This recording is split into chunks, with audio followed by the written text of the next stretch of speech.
Hola amigos, amigas, acá Nahuel Peñayala, fundador y coordinador del CEA. Hoy les quería compartir algunas cuestiones, algunas cosas que pasan a veces por debajo del radar y tiene que ver de cómo se ve el veganismo o más bien cómo hay cierta gente o cierto marco teórico que lo sigue pensando al veganismo dentro del capitalismo sin cuestionar el fin del capitalismo, así como cuestionamos el fin del especismo. Entonces voy a estar compartiendo un poquito un artículo que escribió Dario Mani del grupo de antiespecismo político allá en Italia, que me parece bastante interesante. El título de su artículo es El antiespecismo entre el extremismo y el veganismo como estrategia del vegan washing.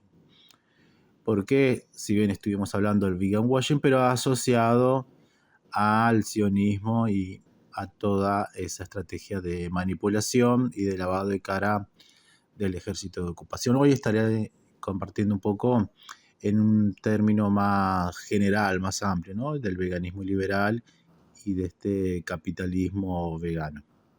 Así que les invito a quedarse un ratito por acá para poder escuchar esto y llegar hacia algunas reflexiones. ¿Es el capitalismo vegano beneficioso para la liberación animal? La posible comercialización de una versión vegetal de un producto popular, como la Nutella, ha reavivado el debate en los movimientos por los derechos de los animales. En este caso, en Italia, justo había sucedido que había salido una Nutella vegana, ¿no? Como suele pasar con algún producto en cualquier país del mundo. Este artículo trasciende las polémicas entre las partes involucradas mediante una crítica marxista del reformismo y el extremismo. El 1 de diciembre de este año, la empresa de la persona más rica de Italia y una de las más ricas del mundo, Ferrero, registró la marca comercial Nutella Plain Base en la Oficina Italiana de Patentes, a través de la versión vegana de uno de sus productos más emblemáticos. La empresa de confitería pretende conquistar ese segmento de consumidores particularmente atentos a los temas de bienestar animal, medio ambiente y salud, que aún es una tendencia minoritaria pero en auge, especialmente entre las nuevas generaciones y que los productores llevan aprovechando desde hace algunos años. Giovanni Ferrero, por lo tanto, mira hacia el futuro, pero con los pies firmemente plantados en la historia, que en el caso de Ferrero es verdaderamente una historia familiar, como se puede leer en el sitio web de la empresa, o mejor dicho, es una historia de familismo como de todas las grandes empresas familiares. En última instancia, sin embargo, siempre la misma historia de siempre, la de la carrera por llenar cada nicho de mercado y o crear mercados desde cero y explotar cada oportunidad. La capacidad transformadora del capitalismo es bien conocida. Si resulta conveniente y exitoso, incluso la empresa más ecocida y basada en la explotación animal puede reestructurar su producción o al menos presentarse como respetuosa con el medio ambiente y los derechos de los animales. Y si bien esta situación suele ser una farsa, aún menos grave y engañosa es la relación con los trabajadores, que incluso en las empresas más ecológicas y veganas es y sigue siendo explotadora.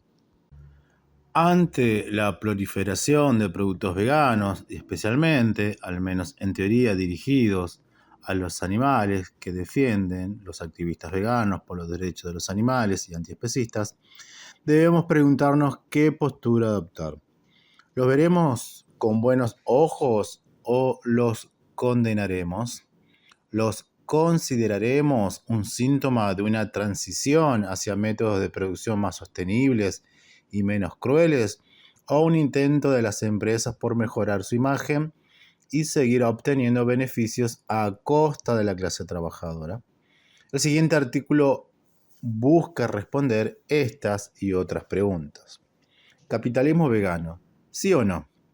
Los motivos de la ambivalencia. Es fácil comprender cómo, dentro de movimientos y en gran medida despolitizados y o políticamente transversales y populistas, como los movimientos por los derechos de los animales, la introducción de productos veganos y libres de crueldad suele ser visto con buenos ojos. Esto también afecta a algunos de los movimientos por los derechos de los animales más radicales, los antiespecistas, es decir, aquellos que, yendo más allá del bienestarismo reformista típico del proteccionismo burgués y la zoofilia, teorizan un igualitarismo interespecífico extendido al menos a todos los seres sintientes en relación con los derechos fundamentales a la vida, la libertad y la integridad psicofísica. Sobre la base de esta ética, los antiespecistas trabajan para lograr la liberación animal de la dominación humana, es decir, de la discriminación y explotación de los humanos sobre los animales de otras especies. Aunque más politizado que el animalismo, el antiespecismo adolece de la naturaleza monotemática que caracteriza a todos los nuevos movimientos sociales, nacidos o revitalizados a partir de la década de 1960 y que se afirmaron en conjunción con el declive de la lucha de clases en las décadas siguientes.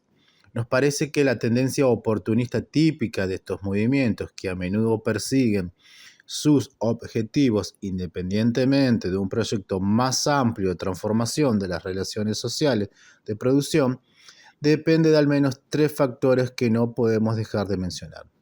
El primero es una cierta demora acumulada por el movimiento obrero en las últimas décadas hacia ciertas cuestiones importantes no directamente vinculadas al conflicto capital-trabajo, como los derechos de las mujeres y el medio ambiente.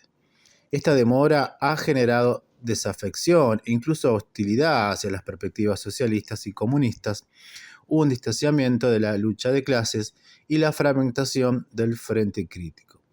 El segundo factor refleja al primero y consiste en la creencia ilusoria de los movimientos monotemáticos de que pueden perseguir sus objetivos independientemente de la transformación del modo de producción social. Esta ilusión se expresa hoy, por ejemplo, en las versiones burguesas del feminismo, el ecologismo, el animalismo y el propio antiespecismo.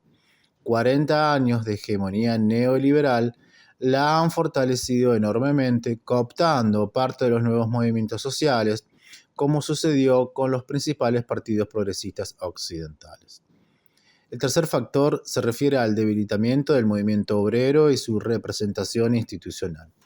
Resulta particularmente difícil comprender la necesidad de enmarcar la lucha por una causa específica dentro de una perspectiva socialista cuando ésta ya no puede brindar un apoyo concreto.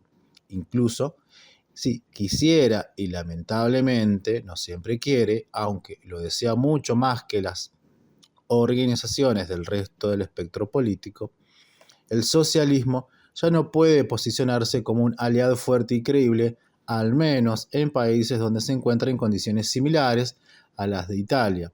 En tal situación, los nuevos movimientos sociales han intentado y siguen intentando comprensiblemente luchar por la consecución de victorias concretas y definidas por el avance práctico de sus causas, a menudo ignorando la teoría revolucionaria. Como escribió Rosa Luxemburgo, esto es completamente natural, puesto que nuestra teoría, es decir, los principios del socialismo científico, impone límites muy firmes a la acción práctica tanto en relación con los objetivos a perseguir, los medios de lucha a emplear y finalmente con la propia manera de luchar. Sin embargo, dado que no puede prescindir por completo de la teoría, es decir, de una interpretación de los fenómenos sociales orientada a la acción a lo largo de los años, desde la aparición de los primeros productos vegetales industriales hasta la actualidad. El antiespecismo ha desarrollado 2 actitudes básicas hacia dichos productos. La primera, que abordaremos más adelante, es de fuerte crítica. De hecho, las corrientes más anticapitalistas del antiespecismo han identificado y criticado cierta instrumentalización de los productos vegetales en la consolidación del capital. La segunda actitud que analizaremos ahora es más favorable, dejando de lado el caso de la aceptación entusiasta y acrítica, que es evidentemente una actitud ingenua, pero representativa del carácter oportunista del antiespecismo neoliberal. analicemos la recepción más consciente, aunque aún positiva, del capitalismo vegano por parte de cierto antiespecismo. La fascinación antiespecista con el capitalismo vegano. Un ejemplo típico de esta percepción, que denominaremos la fascinación por el capitalismo vegano, es la idea de que, si bien el modo de producción capitalista es generalmente problemático y necesita reformas, la presencia de productos veganos en el mercado beneficia el avance de la causa de la liberación animal y debe fomentarse. Según esta fascinación, los alimentos procesados, precocinados o reconfortantes resultan especialmente útiles para difundir información y alternativas capaces de captar la atención de los consumidores y con el tiempo modificar sus hábitos alimenticios. Aún admitiendo que el impacto de estos productos puede ser perjudicial para la salud humana y que su producción no mejora las condiciones laborales de quienes los elaboran, quienes se sienten atraídos por el capitalismo vegano argumentan, con razón, que los productos de origen vegetal no son menos saludables que los que contienen productos o derivados de origen animal, que al menos excluyen a un grupo de seres sintientes, los animales no humanos, de la explotación capitalista. De este modo, interpretan la difusión de alternativas de origen vegetal como un avance hacia su objetivo. Sin embargo, no está claro en qué consiste exactamente este objetivo. ¿La liberación de las especies explotadas de todo tipo de producción capitalista o la mejora de sus condiciones dentro de la producción capitalista? Ni cómo lograrlo, supongamos que implica la liberación de los animales no humanos en una forma de capitalismo ético. En este caso, las ganancias obtenidas en el nicho de mercado de productos vegetales acabarían financiando la explotación animal en el resto del mercado, con el resultado paradójico de perpetuarla. Hoy en día, muchos gigantes de la carne y los lácteos, no solo Ferrero, están diversificando sus líneas integrando alternativas vegetales. Esta es una práctica común que rara vez conduce a la subversión de la relación entre la producción de nicho y la producción en masa, y mucho más a menudo a una mayor cuota de mercado y un mayor éxito comercial para las empresas que diversifican su producción. El antiespecismo fascinado por el capitalismo vegano parece creer que en el caso de las alternativas vegetales, las cosas serán diferentes. A pesar de las apariencias, debemos admitir que tiene buenas razones para ello. Por ejemplo, el menor impacto ambiental de los productos de origen vegetal que, si el interés ambiental continúa creciendo, será un factor determinante para su expansión. Sin embargo, no debemos sobreestimar los aspectos éticos de la dinámica del mercado. La prueba decisiva para los productos de origen vegetal será económica. Estos se popularizarán especialmente si pueden competir económicamente con los productos de origen animal. De lo contrario, permanecerán en el nicho de consumo consciente, y en lo que respecta al precio, no solo importa el costo de las materias primas. El costo de los productos de origen vegetal y de los alimentos de origen vegetal en general suele ser inferior al de los productos y derivados de origen animal, pero las políticas económicas y comerciales nacionales e internacionales pueden, y a menudo lo hacen, revertir esta situación. Por lo tanto, las instituciones nacionales y supranacionales tendrían que impulsar con fuerza la producción de origen vegetal, pero su papel en el capitalismo neoliberal es mucho más débil que en el pasado. Sin embargo, independientemente de la forma particular que adopte el capitalismo, en el modo de producción capitalista, el Estado Nacional, como dijo Marx, no es más que un comité para la administración de los asuntos comunes de toda la clase burguesa. Las actuales uniones, federaciones y confederaciones de estados se diferencian del Estado Nacional únicamente que son comités empresariales, no de la burguesía de un solo país, sino de la burguesía mundial. Quizás conscientemente de esta situación, o al menos desconfiado de la política institucional e influenciado por el clima cultural neoliberal, el antiespecismo, fascinado por el capitalismo vegano, se convence de que la liberación animal provendrá del gran poder de la producción capitalista, el mercado. Si la Nutella vegetal tiene mucho éxito, argumenta este antiespecismo, Ferrero podría reducir la producción de Nutella tradicional, una decisión tomada en resumen no por bondad sino por conveniencia. En este caso, sin embargo, nos parece que un cierto y apreciable realismo político se combina con la concepción más idealista posible. ¿Cuántas personas imaginamos que se pasarían más o menos de forma permanente a la versión vegetal de productos que seguirán encontrando en las formas en que los conocen y que, es concebible, son también sus favoritas? Aunque las alternativas de origen vegetal no solo se dirigen al público vegano y vegetariano, sino, como hemos dicho, a un segmento más amplio del mercado, generalmente sensible a cuestiones de ética animal, medio ambiente y salud. ¿Es plausible que este segmento crezca hasta el punto de modificar la producción? Y si es así, ¿cómo? ¿Solo a través del boca a boca, la información y la sensibilización por parte de activistas? ¿Acaso olvidamos que las ideas de la clase dominante, como advirtió Marx, son en todas las épocas las ideas dominantes, dado que los antiespecistas no son una clase dominante, de hecho, no son una clase en absoluto? Imaginamos el caso absurdo de que, sin controlar los medios de producción, se pudiera controlar la producción intelectual. Sería como intentar controlar la caída de cuerpos pesados sin controlar la gravedad. Pero hay más. En el modo de producción capitalista, la escala de producción no depende de la demanda inmediata del producto, sino más bien, y en mayor medida, del volumen de capital a disposición del capitalista industrial, del impulso por valorizar su capital y de la necesidad de continuidad y expansión de su proceso productivo. En otras palabras, si una empresa con alta demanda de producto de origen vegetal tiene más capital para reinvertir del que su división especializada puede absorber, también lo reinvertirá en líneas de producción directamente implicadas en la explotación de animales no humanos, y se verá obligada a hacerlo por la necesidad de crecimiento que caracteriza a las empresas en el modo de producción capitalista, donde éstas constantemente amenazadas por ser desplazadas por competidores que las superen en tamaño.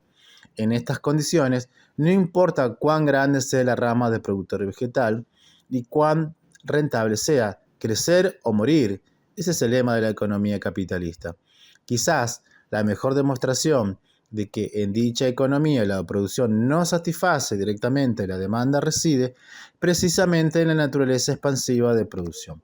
De hecho, al chocar con la limitada capacidad de respuesta del mercado, la producción capitalista desencadena cíclicamente crisis de sobreproducción que resultan en la devaluación, el desuso deliberado e incluso la destrucción en gran parte de la producción.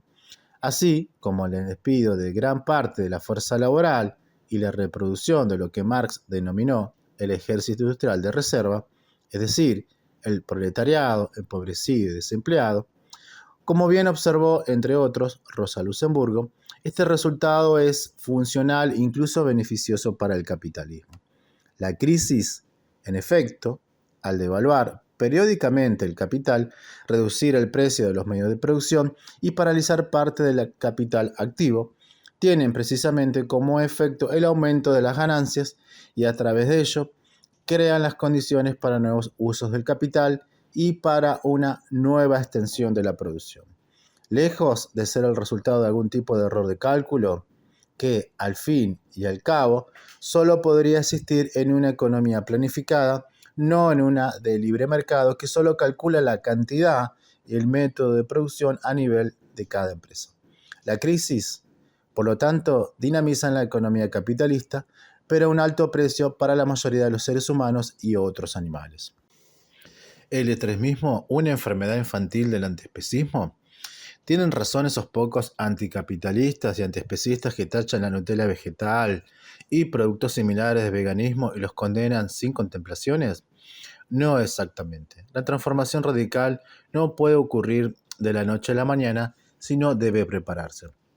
Si bien es cierto que no genera automáticamente conciencia sobre el tema animal, la creciente presencia de alternativas vegetales en los puntos de venta puede, sin embargo, servir como punto de partida para que los activistas informen y concienticen. El hecho de que una versión vegetal del mismo producto se encuentre junto a un producto popular en su versión tradicional puede despertar la curiosidad del consumidor, que los activistas intentarían satisfacer. En resumen, sería un pretexto para profundizar Solo tengo una idea general de por qué, lo aclaro gracias a material informativo y o conversaciones con activistas, en una experiencia que, al ser concreta, vivida y compartida, es potencialmente capaz de activar ese aprendizaje significativo del que tanto hablan la pedagogía y la psicología contemporánea. Más importante aún, la creciente presencia de productos veganos de origen vegetal ofrece alternativas materiales al consumo tradicional, liberando al veganismo del halo de renuncia y sacrificio que aún lo rodea. Un sentimiento contra al que luchan los activistas precisamente aprovechando la relativa abundancia de opciones de origen vegetal que podrían resultar atractivas incluso para los consumidores tradicionales. La tradición socialista, al menos la socialista científica, nos enseña la necesidad del gradualismo que no debe confundirse con el reformismo. Hablando de los años 1905 a 1917, Lenin escribió: al comienzo del periodo indicado no abogamos por el derrocamiento del gobierno, pero dejamos claro que era imposible derrocarlo sin realizar cambios preliminares en la composición y la dirección de los soviets. No proclamamos el boicot al Parlamento burgués, a la Asamblea Constituyente, pero ya en la conferencia de abril de nuestro partido declaramos oficialmente en nombre del partido que una república burguesa con Asamblea Constituyente es mejor que una república burguesa sin Asamblea Constituyente. Sin una preparación tan larga y prudente, detallada o previsora, no habríamos podido lograr la victoria en octubre de 1917 ni defenderla. El propio Marx no creía poder renunciar a dar una serie de pasos intermedios para alcanzar el objetivo que, en su caso, era la socialización de los medios de producción. En un informe sobre el derecho de herencia recogido en las actas de la sesión del Consejo General de la Internacional del 20 de julio de 1869, escribió, por ejemplo: si los hombres ahorran para sus hijos, su principal objetivo es asegurar los medios de subsistencia. Si tras la muerte de sus padres los hijos tuvieran lo necesario, los padres no se preocuparían por dejarles lo indispensable para vivir, pero hasta que esto ocurra, la abolición del derecho de propiedad solo creará dificultades, irritaría y atemorizaría a la gente y sería inútil. En lugar de ser el comienzo, esta medida solo puede ser la conclusión de una revolución. Primero, deben crearse las condiciones para la socialización de los medios de producción. Sin embargo, el antiespecismo anticapitalista percibe claramente el riesgo implícito en este enfoque, a saber, el de apaciguar las conciencias. La mera difusión de productos veganos y libres de crueldad animal podría, de hecho, extinguir cualquier atisbo de preocupación por el bienestar animal que pudiera haber surgido entre la población, llevándola a creer que la situación está mejorando y que no hay motivo para preocuparse. El espléndido y progresista éxito del capitalismo vegano ofrecería una cómoda tranquilidad, justificando así la inacción individual. Este es, al fin y al cabo, el riesgo de toda reforma entendida en sentido amplio como una modificación progresiva y una mejora parcial de la situación inicial. El brillante político liberal Camillo Benso, conde de Cavour, era partidario de reformas sociales y políticas fundamentales para el nacimiento de una Italia unida y conocía bien su poder contrarrevolucionario. En un discurso pronunciado el 6 de marzo de 1850, como miembro del reino, en la Cámara, entre los aplausos de la izquierda, dijo: las reformas llevadas a tiempo, en lugar de debilitar la autoridad, la fortalecen. En lugar de aumentar la fuerza del espíritu revolucionario, la reducen a la impotencia. Los marxistas siempre han reconocido el riesgo inherente a la acción política. Lenin ya advertía contra la inmovilización por la incertidumbre de los resultados y el temor a los errores, y teorizó la estrategia revolucionaria de ataques y retiradas del trabajo dentro de las instituciones burguesas, dentro y fuera de la Duma, de alianzas con fuerzas no revolucionarias. Solo quienes carecen de confianza en sí mismos pueden temer formar alianzas temporales, incluso con elementos inciertos. Sin embargo, no debemos subestimar los riesgos de la precipitación y el deseo de arrebatar terreno al enemigo. Debemos saber distinguir para decidir si proceder y cómo hacerlo. Al igual que Lenin, otra gran revolucionaria marxista, a quien ya hemos citado en este trabajo, se enfrentó al desafío de las reformas.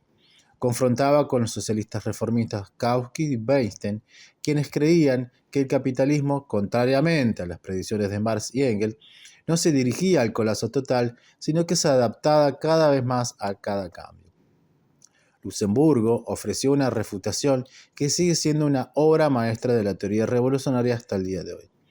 Las tesis reformistas era la siguiente: el desarrollo del sistema crediticio, las organizaciones empresariales, el sistema de comunicaciones y la mejora social y económica del proletariado, lograda también a través de los sindicatos, fortalecerían el capitalismo protegiéndole de las crisis cíclicas de las que había hablado Marx y que en efecto se habían producido. A su vez, este fortalecimiento del capitalismo requeriría un enfoque distinto al de los revolucionarios, quienes, aprovechando una de sus crisis, buscaron organizar a las masas para derrocarlo.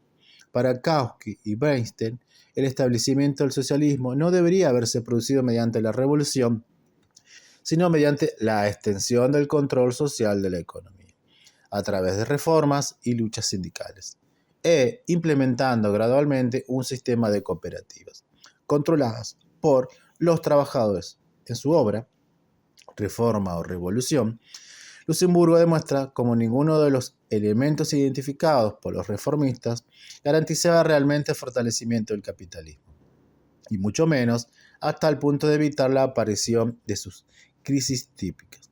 El crédito, por ejemplo, no hace sino expandir aún más la producción, aumentando sus posibilidades y permitiendo que un gran número de productores se lancen a mercados que a menudo ya están saturados, asegurando así su ruina.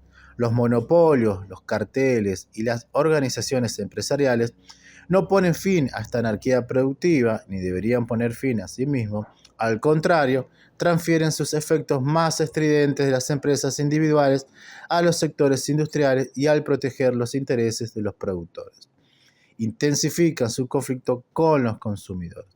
Por su parte, es cierto que los sindicatos mejoran las condiciones de la clase trabajadora, pero también es cierto que no pueden evitar las crisis y que incluso cuando obtienen cierto poder de decisión sobre la producción, terminan colaborando con los industriales en contra de los consumidores y los empresarios de la competencia.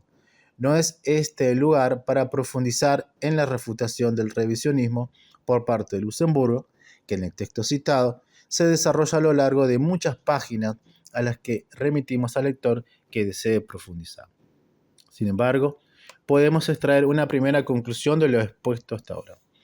Es posible que el impulso radical y revolucionario del antiespecismo anticapitalista, que podríamos definir como extremista en el sentido leninista, tan hostil a los productos del capitalismo vegano, lo haya llevado a acercarse peligrosamente al reformismo kautsky-bernsteiniano. Tal es el efecto de sobreestimar la capacidad de autocorrección del capital. Imaginar tal poder de adaptación conduce en última instancia a posicionamientos reaccionarios en la práctica. Bueno, amigos, amigas, hasta que llegamos hoy.